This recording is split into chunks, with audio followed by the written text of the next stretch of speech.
క్రీస్తునాథుని యందు ప్రియ సహోదరి సహోదరులారా, ఈరోజు నుండి మనము పవిత్ర వారంలో అడుగు పెడుతూ ఉన్నాము. ఈ ఆదివారాన్ని మ్రానికొమ్మల ఆదివారము లేదా యేసు ప్రభుని శ్రమల ఆదివారంగా మనము పిలుస్తాం.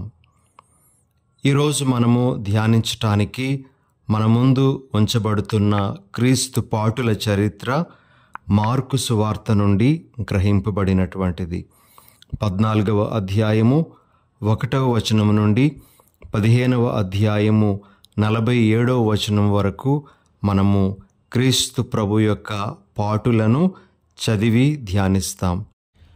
అయితే ఈ పట్టణంలోని అనేకమైనటువంటి విషయాలు ప్రభు మనకు నేర్పిస్తున్నప్పటికీ ఈరోజు మనము ధ్యానించటానికి రెండు వాక్యాలను మన ముందు ఉంచుకోవడానికి ప్రయత్నం చేద్దాం. మొదటి వాక్యము మార్కు సువార్త 15వ అధ్యాయము 31వ వచనము. అక్కడ ఈ విధంగా మనము చదువుతాము. ఇట్లే ప్రధానార్చకులు ధర్మశాస్త్ర బోధకులు పరిహాసము చేయుచు, ఈయన ఇతరులను రక్షించెను గాని తనను తాను రక్షించుకొనలేడాయను అని పలికిరి. ప్రిలగు సహోదరి సహోదరులారా, ఒక విధంగా యేసు ప్రభు యొక్క శక్తిని వారు తక్కువ అంచనా వేస్తూ అతనిని పరిహాసం చేస్తూ ఉన్నారు. వారందరికీ తెలుసు యేసు ప్రభు ఎన్నెన్ని గొప్ప కార్యాలు చేశారో. వారికి తెలుసు యేసు ప్రభు మరణించినటువంటి యాయీరు కుమార్తెను, నాయేను గ్రామ వితంతువు కుమారుని, అదేవిధంగా లాజరును మరణము నుండి లేపినటువంటి విషయం. అదేవిధంగా యేసు ప్రభు ఎన్నెన్నో అద్భుత కార్యాలు చేయడం వారు ఆలకించారు, చూశారు. కాబట్టి ప్రభువు తన శక్తియుక్తుల్ని తన కోసం వినియోగించుకుంటారా లేదా అనేటువంటి ఉద్దేశంతో కూడా వారు పరిహాసంగా ఆ విధంగా మాట్లాడడం జరిగింది. ప్రియులగు సహోదరి సహోదరులారా, మనందరికీ తెలుసు వర్షం తనను తాను రక్షించుకుంటే అది భూమిని తడపలేదు. క్రొవ్వొత్తి తనను తాను రక్షించుకుంటే అది వెలుగును ఇవ్వలేదు. సైనికుడు తనను తాను రక్షించుకోవాలి, కాపాడుకోవాలి అని చూసుకుంటే అతడు దేశాన్ని కాపాడలేడు. అదేవిధంగా ప్రభువు తనను తాను కాపాడుకోవాలి అని చూసినట్లయితే అతడు ప్రజలను కాపాడలేడు.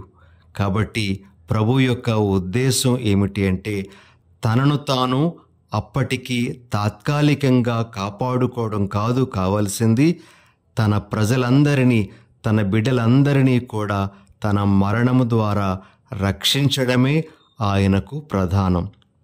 అందుకే వారు సూటిపోటి మాటలు ఎన్నన్నప్పటికీ కూడా, పరిహాసపు మాటలు ఎన్ని అన్నప్పటికీ కూడా ఆయన ఆ మాటలకు ఏమాత్రము స్పందించలేదు. తాను చేయాల్సినటువంటి కార్యాన్ని అతడు కొనసాగించడం జరిగింది. ప్రియ దేవుని బిడ్డలారా, ఇక్కడ మనం నేర్చుకోవలసినటువంటి కొన్ని విషయాలను మనము గ్రహించటానికి ప్రయత్నం చేద్దాం. మొట్టమొదటిగా, ప్రభువు తాను ఈ లోకానికి వచ్చింది ఏవో కొన్ని ఆశ్చర్య కార్యాలు చేసి ఇతరుల మనసు దోచుకోవడానికి మాత్రమే కాదు, ఆయన ఈ లోకానికి వచ్చింది శాశ్వతమైనటువంటి భాగ్యాన్ని మనకు ఇవ్వడం కోసం. మరి ఆ శాశ్వతమైనటువంటి భాగ్యం ఇచ్చే క్రమములో ఆయన తనను తాను మరణానికి గురి చేసుకోవలసినటువంటి పరిస్థితి కూడా ఏర్పడింది. మనము భాగ్యాన్ని పొందడానికి, నిత్య జీవితాన్ని పొందడానికి ఆయన మరణానికి సిద్ధపడ్డారు కానీ తాత్కాలికంగా తనను తాను విడిపించుకోవడానికి సిద్ధపడలేదు అని మనం గ్రహించాలి. దీని ద్వారా ప్రభు ఈ లోకానికి వచ్చింది మనందరికీ శాశ్వతమైనటువంటి భాగ్యం ఇవ్వాలి అనేటువంటి ఉద్దేశంతోనే, మరి ఆ ఉద్దేశం నుండి ఆయన తన మనస్సును ఎప్పుడూ కూడాను త్రిప్పుకోలేదు అనే విషయం మనకు ఇక్కడ చాలా స్పష్టంగా అర్థమవుతుంది. ప్రియమైన సహోదరి సహోదరులారా, మన యొక్క శాశ్వత రక్షణ, మనకు శాశ్వతమైనటువంటి భాగ్యాన్ని ప్రసాదించడమే తన పరమావధిగా పెట్టుకొని ప్రభు ఈ లోకానికి వచ్చారు. ఆ కార్యాన్ని చేసి ఆయన తిరిగి వెళ్ళాలి అనేటువంటి ఆ దృష్టితోనే ఆయన ఉండేవారు అని మనకు ఇక్కడ అర్థమవుతుంది. ఇక రెండవ విషయం, ఈ వాక్యంలో యేసు ప్రభు ద్వారా నేర్చుకోవలసినటువంటిది ఏమిటి అంటే, యేసు ప్రభు ఎప్పుడూ తన యొక్క శక్తిని తన స్వంత ప్రయోజనాల కోసం వినియోగించుకోలేదు. ఆయన నిస్వార్థంగా జీవించారు. మరి యేసు ప్రభు నిస్వార్థానికి నిర్వచనం అని మనం చెప్పుకోవచ్చు. ఉదాహరణకు ప్రియా సహోదరి సహోదరులారా, యేసు ప్రభు 40 రోజుల పాటు ఉపవాస దీక్షలో ఉన్న తర్వాత ఆయన ఆకలి గొనినప్పుడు రాళ్లను రొట్టెలుగా మార్చుకునేటువంటి శక్తి ఆయనకు ఉంది. కానీ యేసు ప్రభు తన శక్తిని తన ఆహారం కోసం వినియోగించుకోకుండా 5,000 మంది ఆకలితో ఉండేటప్పుడు వారికి ఆహారం పెట్టడానికి ఆయన తన శక్తిని వినియోగించుకున్నారు. నిస్వార్థానికి పరాకాష్ట యేసు ప్రభు అని మనం చెప్పచ్చు. అదేవిధంగా కానాపల్లె వివాహ మహోత్సవంలో శ్రేష్టమైనటువంటి ద్రాక్షారసాన్ని ఇవ్వగలిగినటువంటి యేసు ప్రభు సిలువలో వ్రేలాడుతూ నాకు దాహమగుచున్నది అని నీటి కోసం ఆయన అడిగినట్లుగా మనము ఆలకిస్తాం. మరి ద్రాక్షారసాన్ని, శ్రేష్టమైన ద్రాక్షారసాన్ని ఇవ్వగలిగినటువంటి ఆయన తన దాహాన్ని తీర్చుకోలేడా? తప్పనిసరిగా తీర్చుకోగలడు. కానీ ఆయన తన శక్తిని ఏనాడు తన కోసం వినియోగించలేదు అని మనం చెప్పవచ్చు.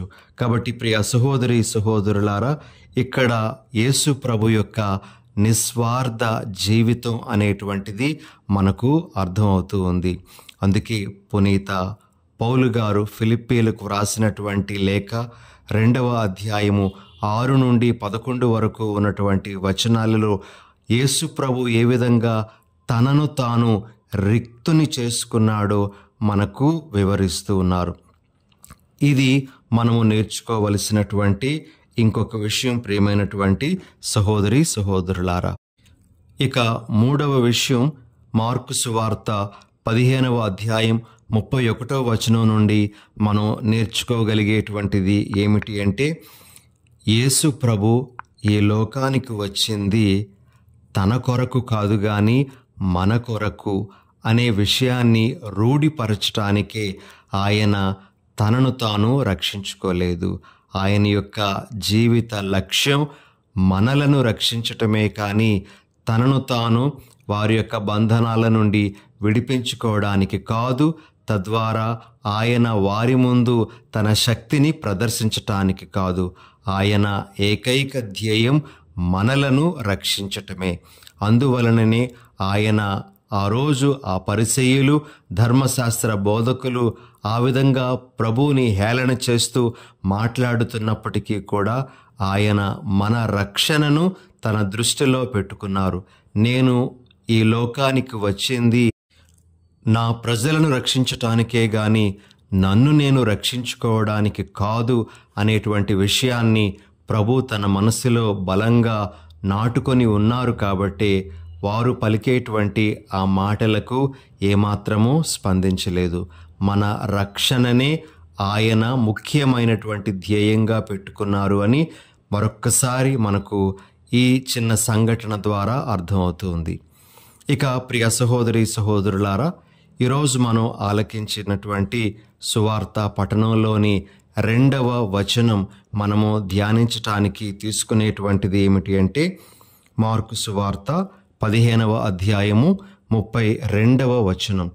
అక్కడ ఈ విధంగా వ్రాయబడి ఉంది, ఇజ్రాయేలు రాజుగు క్రీస్తును దిగిరానిమ్ము, అప్పుడు మనము చూచి విశ్వసింతుము అని హేళన చేసిరి. ఆయనతో పాటు సిలువ వేయబడిన ఆ ఇద్దరును అట్లే ఆయనను నిందించిరి. ప్రియ సహోదరి సహోదరులారా, పరిసయ్యులు, ధర్మశాస్త్ర బోధకులు, ఇతరులు యేసు ప్రభువును సిలువ నుండి దిగిరా అనే విధంగా ప్రేరేపించారు. నువ్వు సిలువ నుండి దిగి వస్తే, నిన్ను నీవు విడిపించుకుంటే అప్పుడు మేము నిన్ను నమ్ముతాము అని. ప్రియ సహోదరి సహోదరులారా, యేసు ప్రభు సిలువ నుండి చాలా సులభంగా దిగిరాగలడు. ఆయనకు ఆ శక్తి ఉంది. ఎందుకంటే ఆయన స్వయంగా దైవ కుమారుడు, ఆయనే దైవం.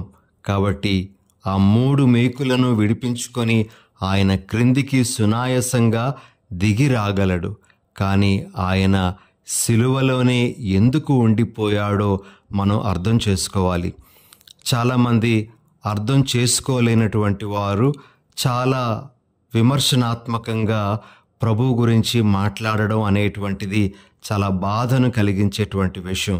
ఈ రోజుల్లో కూడా చాలామంది యేసు ప్రభు యొక్క సిలువను చూస్తూ ఆయన ఆ 3 మేకుల నుంచి విడిపించుకొని రాలేకపోయాడు, ఆయనేం దేవుడు అనే విధంగా మాట్లాడుతూ ఉన్నారు.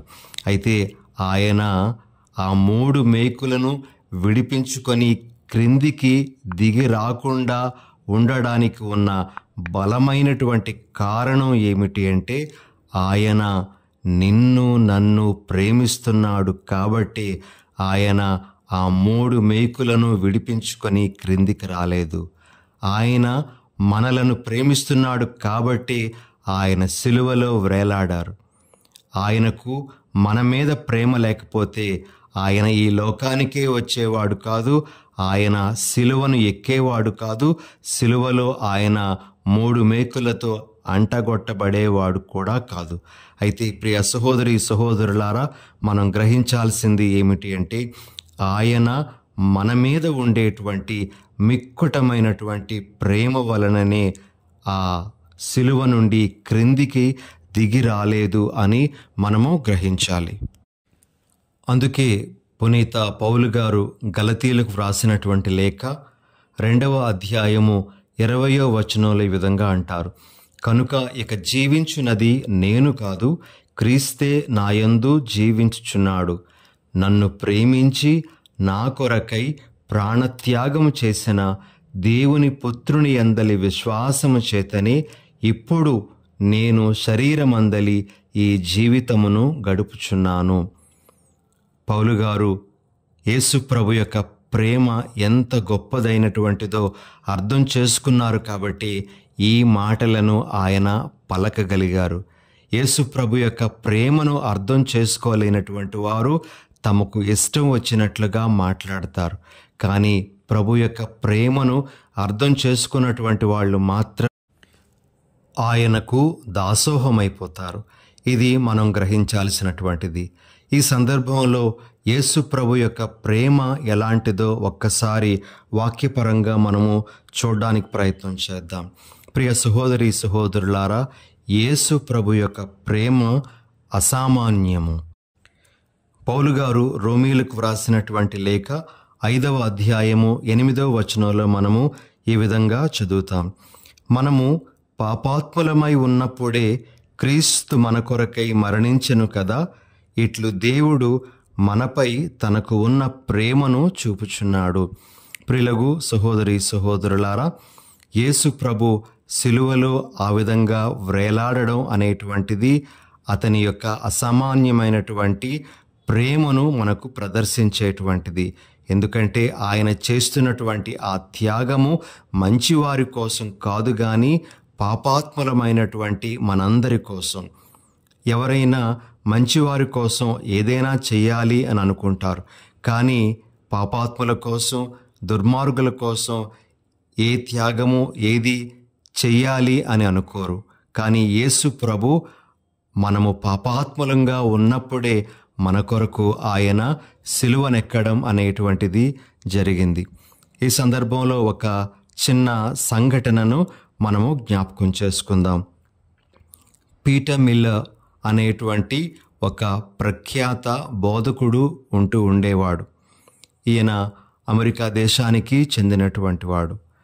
అయితే ఆయనను బాగా విమర్శించి ఆయనను దుర్భాషలాడినటువంటి ఒక వ్యక్తి, చాలా దుష్టకార్యాలు దుర్మార్గాలు చేసినటువంటి ఆ వ్యక్తి పోలీసు వారికి చిక్కి తర్వాత మరణ శిక్షకు పాత్రుడవుతాడు. అయితే మరణ శిక్షకు పాత్రుడైనటువంటి ఆ వ్యక్తి కోసం ఈ పీటర్ మిల్లర్ సుమారు 70 మైళ్ళు నడుచుకుంటూ వెళ్ళి అప్పటి అమెరికా ప్రెసిడెంట్ని ఆయనకు క్షమాభిక్ష ప్రసాదించమని అడుగుతాడు. అప్పుడు అమెరికా ప్రెసిడెంట్ వాషింగ్టన్, ఇదిగో నీ స్నేహితుని క్షమించడం, క్షమాభిక్ష పెట్టడం సాధ్యపడదు అని చెప్పినప్పుడు వెంటనే పీటర్ మిల్లర్ చెప్పినటువంటి మాట ఏమిటి అంటే, అతడు నా స్నేహితుడు కాదు, నన్ను బాగా దుర్భాషలాడినటువంటి వాడు, నన్ను విమర్శించినటువంటి వాడు. అయినప్పటికీ కూడా నేను ఆయన తరపున మీకు మనవి చేస్తున్నాను అని అనగానే అమెరికా ప్రెసిడెంట్ గారు వెంటనే ఆశ్చర్యపడి, అతడు నీకు స్నేహితుడు కాదా? అలాంటి వ్యక్తి కోసం నువ్వు వచ్చి క్షమాభిక్ష ఇమ్మని అడుగుతున్నావా అని వెంటనే, ఇదిగో నువ్వు అడుగుతున్నావు కాబట్టి నేను వెంటనే క్షమాభిక్షను అతనికి ఇస్తూ ఉన్నాను అని చెప్పడం జరుగుతుంది. ప్రియమైన సహోదరి సహోదరులారా, యేసు ప్రభు మనమందరము పాపాత్ములంగా ఉంటుండగానే ఆయన సిలువలో మరణించటానికి సిద్ధపడ్డారు. ఇదే ఆయన యొక్క అసామాన్యమైనటువంటి ప్రేమగా మనందరము గుర్తించాలి. ఇక రెండో విషయం ఏమిటి అంటే, ఆయన ప్రేమ చివరి వరకు ఉండేటువంటి ప్రేమ. యోహాను సువార్త 13వ అధ్యాయము 1వ వచనంలో మనము ఈ విధంగా చదువుతాం. ఈ లోకమున ఉన్న తన వారిని ఆయన ప్రేమించెను, వారిని చివరి వరకు ప్రేమించెను. ప్రియులకు సహోదరి సహోదరులారా, యేసు ప్రభు యొక్క ప్రేమ చివరి వరకు నిలిచి ఉండేటువంటి ప్రేమ. చివరి వరకు అని మనము ఇక్కడ చదివేటప్పుడు ఆయన మరణించేంత వరకు కూడా తన ప్రేమను ప్రదర్శించటం ఆయన మానలేదు అని ఒక విధంగా అర్థం చేసుకోవచ్చు. ఇంకొక విధంగా అర్థం చేసుకోవాలి అంటే, ఆయన యొక్క ప్రేమ శాశ్వతమైనటువంటి ప్రేమ. ఆ ప్రేమలో ఎటువంటి మార్పులు ఉండవు. మనలో మార్పు ఉంటుందేమో కానీ ఆయన ప్రేమలో ఏనాటికి మార్పు ఉండదు అనేటువంటి విషయాన్ని ఈ వాక్యం మనకు బోధిస్తూ ఉంది. కాబట్టి ప్రియ సహోదరి సహోదరులారా, యేసు ప్రభు సిలువ నుండి క్రిందికి దిగి రాకుండా ఉండడానికి గల కారణం ఏమిటి అంటే, ఆయనకు మన మీద ఉండేటువంటి ప్రేమ. ఆ ప్రేమను బట్టే ఆయన ఆ సిలువ మీద వ్రేలాడారు అని మనం గ్రహించాలి. ఇక రెండవ విషయం, ఆయన సిలువ మీద అలా ఉండడానికి కారణం ఏమిటి అని ఆలోచిస్తే, ఆయన దేవుని చిత్తానికి లోబడడమే ప్రధానంగా భావించారు కానీ ప్రజల ఒత్తిళ్లకు లోబడడం కాదు అనే విషయాన్ని గ్రహించాలి. మనము చాలాసార్లు ఇతరుల యొక్క ఒత్తిళ్లకు లొంగిపోతూ ఉంటాం. వీరు వారు మనలను కోరినటువంటిది చెయ్యాలి, ఆ విధంగా ఉండాలి అని మనము ప్రలోభానికి గురి అవుతూ ఉంటాం. దేవుని చిత్తం ఏమిటో, దేవుని ఇష్టం ఏమిటో మనము తెలిసినప్పటికీ కూడా కొన్నిసార్లు దానిని ప్రక్కన పెడుతూ ఉంటాం. ప్రియమైన సహోదరి సహోదరులారా, యేసు ప్రభు ఇతరుల ఒత్తిళ్లకు లొంగిపోవడం కాదు కానీ దేవుని యొక్క చిత్తాన్ని కడవరకు నెరవేర్చడాన్ని ఆయన సిలువలో వ్రేలాడుతూ మనకు చూపించారు. ఇంకా మనము నేర్చుకోవలసినటువంటిది ఏమిటంటే, యేసు ప్రభు తాను సిలువలో వ్రేలాడడం నిజంగా దేవుని శక్తిని చూపించేటువంటి సమయం అని అర్థం చేసుకున్నారు కాబట్టే ఆయన సిలువలో వ్రేలాడారు. ఆయన చేసినటువంటి అద్భుతాలన్నీ ఒక ఎత్తైతే, ఆయన సిలువలో మన కోసం మరణించడం అనేటువంటిది ఇంకొక ఎత్తు. అదే నిజమైనటువంటి దేవుని శక్తిని చూపించేటువంటి విషయంగా ప్రభువు మనకు ప్రదర్శిస్తూ ఉన్నారు. ఇంకొక విషయం, ఎందుకు ప్రభు సిలువలో వ్రేలాడారు, ఆయన ఎందుకు ఆ సిలువ నుండి దిగి రాలేదు అంటే, తాను సిలువలో వ్రేలాడడం ప్రజలందరికీ అత్యవసరమైనటువంటి దీవెనగా ఆయన అర్థం చేసుకున్నారు. ఆయనకు తెలుసు కాబట్టే ఆయన సిలువలో వ్రేలాడడం అనేటువంటిది జరిగింది. వారు చెప్పేటువంటి మాటలు, నువ్వు సిలువ నుండి దిగిరా అనేటువంటి ఆ మాటలకు ఆయన లోబడలేదు. ఎందుకంటే ఆయన సిలువలో వ్రేలాడడం అనేటువంటిది గొప్ప దీవెనను తీసుకొని వస్తుంది. ఆ దీవెన అనేటువంటిది అందరికీ అవసరమయ్యేటువంటి దీవెనగా ఆయనకు తెలుసు కాబట్టి ఆయన ఆ శ్రేష్టమైన దీవెనను ఇవ్వడానికి సిలువలో వ్రేలాడి ఉన్నారు అని మనం కూడా గ్రహించాలి. ఇక ప్రియమైనటువంటి సహోదరి సహోదరులారా, సిలువలో యేసు ప్రభు అలా వ్రేలాడడానికి గల ముఖ్యమైనటువంటి ఇంకొక కారణం ఏమిటి అంటే, అలా తాను సిలువలో వ్రేలాడడం, సిలువలో మరణించడం అనేటువంటిది శాశ్వతమైనటువంటి విజయాన్ని వారికి ప్రసాదించేటువంటి సాధనంగా యేసు ప్రభు గ్రహించారు. కాబట్టి ఆయన సిలువలో ఆ విధంగా వ్రేలాడి మనందరికీ కూడా శాశ్వతమైనటువంటి విజయాన్ని అనుగ్రహిస్తూ ఉన్నారు. కాబట్టి ఈ శాశ్వతమైనటువంటి విజయం అనేటువంటిది ఆయన దృష్టిలో ఉంది కాబట్టి ఆయన సిలువ నుండి క్రిందికి దిగిరాలేదు. వారు చెప్తున్నటువంటి ఆ మాటలకు ఆయన లొంగిపోలేదు.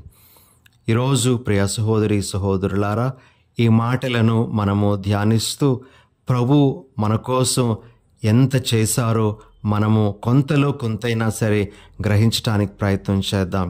మనము యేసు ప్రభు యొక్క శ్రమలను, మరణాన్ని చాలా ఈజీగా తీసుకోకూడదు.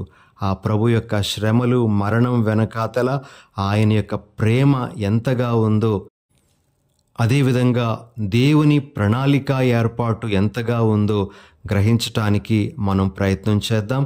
అలాంటి దీవెనను, అలాంటి జ్ఞానమును మనందరికీ అనుగ్రహించమని ఈ ఆదివారం నాడు ప్రత్యేకంగా ప్రభువుని వేడుకుందాం. ప్రార్థన చేసుకుందాం.